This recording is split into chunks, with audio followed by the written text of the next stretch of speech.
Benjamin Andrew Stokes, একটু সহজ করেই বলি, আপনার অতি পরিচিত বেন স্টোকস। 34 বছর 24 দিন বয়স।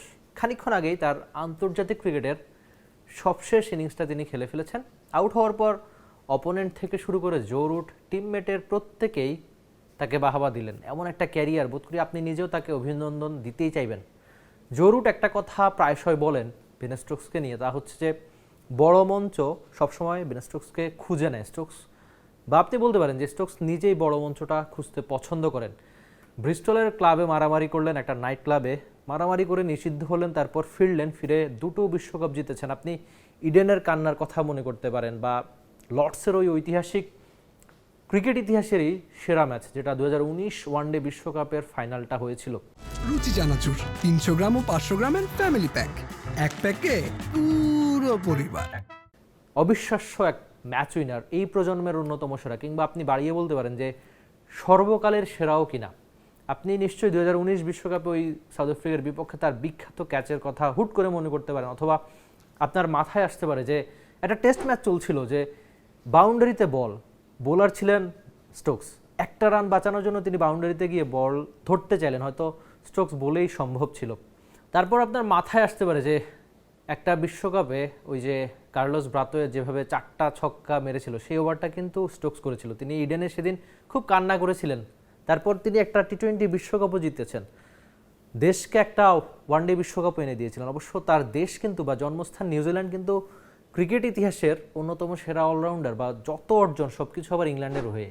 এই গল্পগুলো বোধ করি বেন স্টোকস বলেই হয়তো সম্ভব। আপনি এই প্রজন্মের সেরা ম্যাচ উইনার, আমি রান, উইকেট বা তার ইম্প্যাক্টের দিকে যাচ্ছি না, কিন্তু ওই যে মানুষ বেঁচে থাকে মুহূর্তে। আপনি হুট করে কাগজে যদি জিজ্ঞেস করেন যে ব্রায়ান লারার রান সংখ্যা কত, হয়তো তিনি বলতে পারবেন না, তার সেঞ্চুরি সংখ্যা কত বলতে পারবেন না, কিন্তু মুহূর্ত জিজ্ঞেস করলে অসংখ্য ক্রিকেট ফ্যান বলে দিতে পারবে যে তারা কি কি দেখেছে বেন স্টোকসের।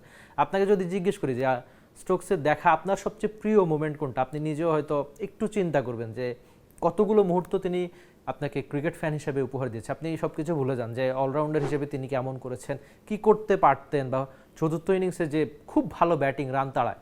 আজকে তার জীবনের শেষ ইনিংসের কথাই চিন্তা করেন। তিনি হুট করে যখন 350-র বেশি রান, ফোর্থ ইনিংস, কঠিন অপোনেন্ট, সব কিছু মিলিয়ে আপনি সিরিজটা জিততে চাইলে এই ইনিংসে রান তাড়া করতেই হবে। সেখানে তিনি ক্যাপ্টেন, চাইলে একটু নিচের দিকে নামতে পারতেন না। এই ব্যাপারগুলো তার ক্যারেক্টারের সঙ্গে যায় না। তিনি ওপেনিংয়ে নেমে নিউজিল্যান্ডের উপর চওড়া হলেন, একদম শুরু থেকে অ্যাটাকিং ক্রিকেটটা। অনেকেই হয়তো তাকে ফ্রিক বলতে পারে, যে যা খুশি বলতে পারে, কিন্তু স্টোকসের ক্যারেক্টারের সঙ্গে এই ব্যাপারগুলো যায়, যে আগে থেকে নেতৃত্ব দিয়ে ম্যাচ জেতানো, কিংবা শেষ পর্যন্ত লড়ে যাও। এই যে স্পোর্টস কেন শুধু, বা আপনি ক্রিকেটটা কেন পছন্দ করেন, স্টোকসদের মতো ক্যারেক্টাররা আছে বলেই।